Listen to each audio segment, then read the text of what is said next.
আসসালামু আলাইকুম। আমার স্ক্রিনে যে মানুষটিকে দেখছেন তিনি হলেন প্রবাসী রুবেল ভাই। দীর্ঘ এক যুগ ধরে দক্ষিণ আফ্রিকার মাটিতে ছিলেন। অবশেষে সিদ্ধান্ত নিলেন এবার দেশে ফিরবেন।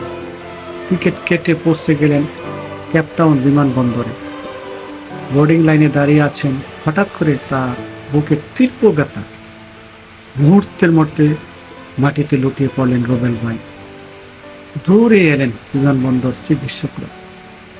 পরীক্ষা শেষে জানিয়ে দিলেন রুবেল ভাই আর নেই। বিদেশের মাটিতে শেষ হয়ে গেলেন এক প্রবাসী দীর্ঘ পথ চলার পথ। কত স্বপ্ন ছিল আপনজনের সাথে সাক্ষাৎ করবেন। সে কি কখনো কল্পনা করেছিলেন তাহার মৃত্যু হয়ে যাবে? এই দুনিয়াতে আমরা কত বাহাদুরি, মারামারি, কাটাকাটি, কত কিছু স্বপ্ন দেখি। আসুন আমরা সবাই ৫ ওয়াক্ত নামাজ পড়ি এবং